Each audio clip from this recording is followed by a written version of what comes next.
சிலப்பதிகாரத்தை எங்க கவிஞர் சொன்னா நடுவர்கள அட்ராட்ரா நாக்கு முக்க நாக்கு முக்க நாக்கு முக்க அட்ராட்ரா நாக்கு முக்க நாக்கு முக்க நாக்கு முக்க அட்ராட்ரா நாக்கு முக்க. அது சிலப்பதிகாரங்களா?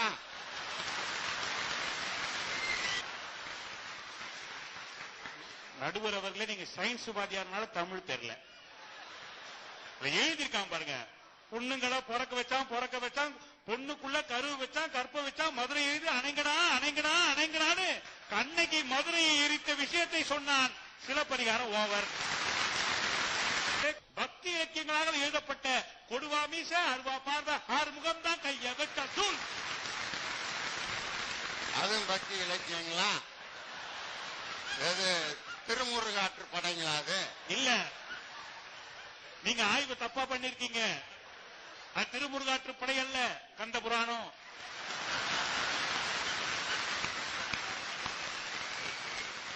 கொடுவா மீசை அருவா பார்வை யாருடைய பார்வை என்றால் சூரபத்மனுடைய பார்வை. ஆறுமுகம் என்னுடைய அப்பன் முருகன், அவன் கையை வைத்தால் தூள்.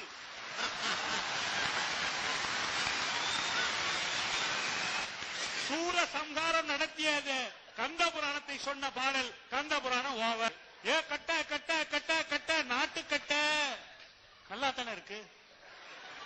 பெண் என்பவள் வீட்டிற்கு மட்டுமே இருக்கக்கூடிய வீட்டு கட்டையாக இருக்கக்கூடாது, தூணாக இருக்கக்கூடாது. இந்தியாவை தாங்கி நிற்கின்ற இந்த நாட்டுக்கே கட்டையாக இருக்க வேண்டும்.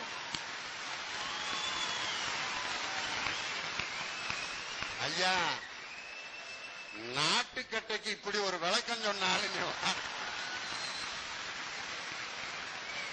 பெண்கள் வீட்டுக்குள்ளேயே தன்னை முடக்கிக் கொள்ளும் வீட்டுக்கட்டையாக இருக்காமல் நாட்டுக்கே சேவை செய்யக்கூடிய நாட்டுக்கட்டையாக எட்டாலுமை எடோலுமை எடாலுமை எடையா டும்மிலே டும்மிலே டும்மா டக்கடையா. தியாகத்தை உணர்த்தக்கூடிய எல்லையில இருக்கின்ற என்னுடைய ராணுவ சகோதரர்களை நினைத்து நினைத்து எழுதி உருகி உருகி எழுத பாட்டு நடுவர்கள். இது எனக்கு கோபரானா? ஐயா, உன் மனசுல என்னதான் நினைச்சுக்க நடுவர்களே. டால் நடுவர்களே, பருப்பு நடுவர்களே. எல்லையிலே காவல் காக்கின்ற நம்முடைய ராணுவ வீரர்கள் சப்பாத்தியும் பருப்பும் டால்ல டோல்னா அடுப்பு. அந்த இடத்துல வெறும் குள்ளதான் இருக்கும். நெருப்பை வச்சுக்கிட்டு அப்படியே உட்கார்ந்துட்டு இருக்கான். அவன் கேட்கின்ற சத்தம் எல்லாம் டும்மிலு டும்மிலு டும்மா டக்கடையா. அவன் கேட்ட சத்தம் டுமிலு டுமிலு. ஆனால் செத்தவை எல்லாம் எதிரி நாட்டுக்காரன் டையா டையா டையா. இவ்வளவு இந்திய இறையாண்மையை நினைத்து எழுதிய பாடல் எப்படி குற்றமாகும்? பெண்களை எங்களுடைய கவிஞர்களுக்கு அதிகமா பிடிக்கும். பெண் சமுதாயம் இன்றைக்கு நாட்டிலே நன்றாக இருக்க வேண்டும் என்று ஒரு பாட்டு எழுதினான். லாலாக்கு டோல் தப்பிம்மா கண்ணே கங்காம்மா உன் இடுப்ப சுத்தி திருப்பி பாருமா. பெண் சமுதாயத்திற்காக எழுதப்பட்ட பாடல் நடுவர்கள்.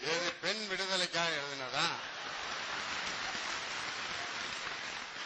நடுவர்கள் அது எவ்வளவு அர்த்தம் எழுதியிருக்கான் பாருங்க. லாலானா திருநெல்வேலி மாவட்டத்தில் இருக்கிற இனிப்பு கடையோட பேர் லாலா கடை. டோல்னா அடுப்பு, டானா டப்பி, மானா மாவு. இந்த கடையில வேலை செய்ய கங்கம்மா திரும்பி அடிக்கடி பாருமா நெருப்புல சேலப்பட்டு தீ பிடிச்சுக்க போகுது என்று சேஃப்டிக்காக எழுதப்பட்ட பாட்டு.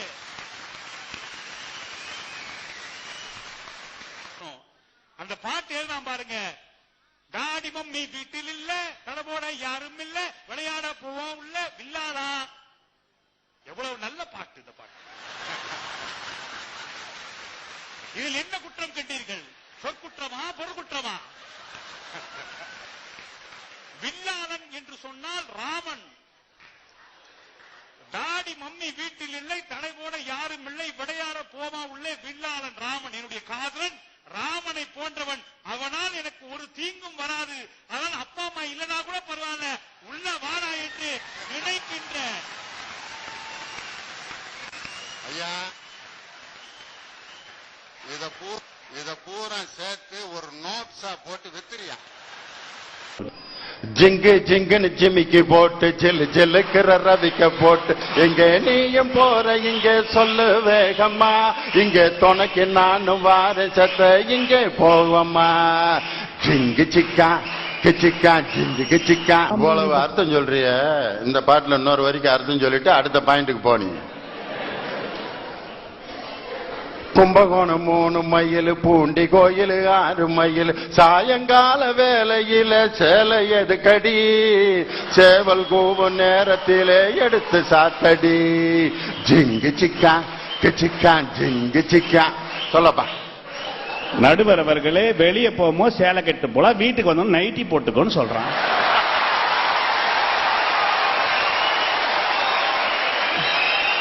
அண்டங்காக்கா கொண்டக்காரி ரண்டக ரண்டக ரண்டக ரண்டக. படிச்சவர் எழுதின பாட்டுல. நடுவர் அவர்களே, சில அறிவாளிகள் நல்ல பாட்டு எழுதுறாங்க. அதுக்கு ஒரு நம்ம சமயம் சார்ந்த நிகழ்ச்சினால சமய பாடல்களை தயவு செஞ்சு கொச்சப்படுத்த வேண்டாம்.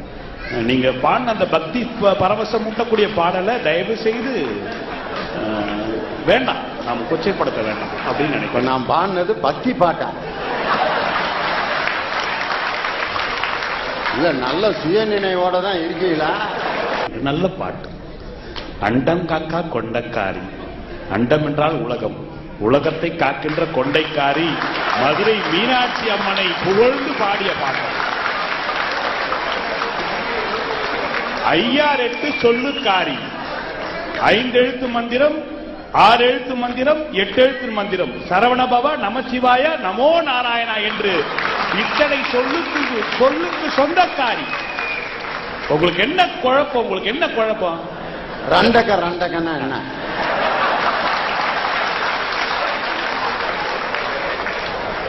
இதுக்கெல்லாம் குழப்பமே தேவையில்லை.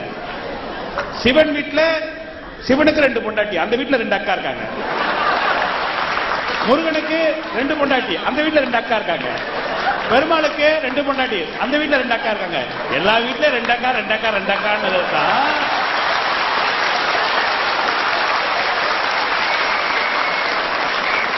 ஐயா, தெய்வமே, ஆண்டவனே. மகாபாரதிய ராமாயணத்தை 2 லைன்ல ஒருத்தன் சொன்னான். சிரிக்க கூடாத இடத்தில் சிரித்து தொலைத்தால் பாஞ்சாலி, அது மகாபாரதம். சிரிக்க வேண்டிய நேரத்தில் சிரிப்பை தொலைத்தால் சீதா, அது ராமாயணம். இவ்வளவு பெரிய மகாபாரத்தை சொன்னான் பாருங்க. ஒரு பொண்ண ஒண்ணு நான் பார்த்தேன், சென்டிமீட்டர் சிரிக்க சொல்லி கேட்டேன், அவ சிரிச்சா சிரிப்புல 100 பேர் செத்து போயிட்டா. எவ்வளவு பெரிய அர்த்தம் பாருங்க. பெரிய மகாபாரத்தை சொன்னான். ஒரு பொண்ண ஒண்ணு நான் பார்த்தேன்,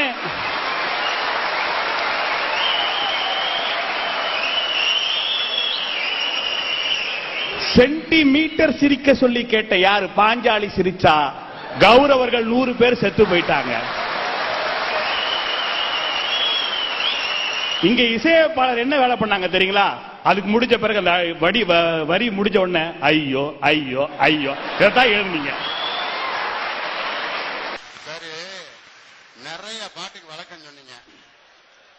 இப்ப நான் ஒரு பாட்டு சொல்றேன், அதுக்கு நீங்க விளக்கம் சொல்லிட்டீங்கன்னா உண்மையிலே மன்னாதி மன்னன் தாயானி. அருமையான படம், தமிழ் படம்னு ஒரு படம் ஒரு புதுமை இயக்குனர் எடுத்தார். அந்த படத்துல அருமையான பாட்டு ஒண்ணு. தமிழ் படங்கள்ல இருக்கக்கூடிய எல்லா டுபாக்கூர் பாட்டையும் ஒன்னா சேர்த்து ஒரு பாட்டா போட்டு அதை உலகத்தையே ரசிக்க வச்சார். அந்த பாட்டை நான் பாடுறேன், அதுக்கு விளக்கம் சொல்லு. பாருங்க. ஓ மகசியா, ஓ மகசியா, நகமுக நாக்கா, ஓ ஷகலாக்கா, ஓ ரண்டாக்கா. சென்ற ஆண்டு சீனாவிற்கு சென்ற பொழுது அந்த மொழியை ஆராய்ந்து பார்த்த பொழுது இந்த பாட்டிற்கான விளக்கத்தை கண்டுகொண்டேன் நண்பர்களே. உச்சி மீது வானிடிந்து விழுகின்ற போதிலும் அச்சமில்லை அச்சமில்லை அச்சம் என்பதில்லையே என்பதை சீன மொழியிலே மொழிபெயர்த்திருக்கான் அந்த கவிஞன்.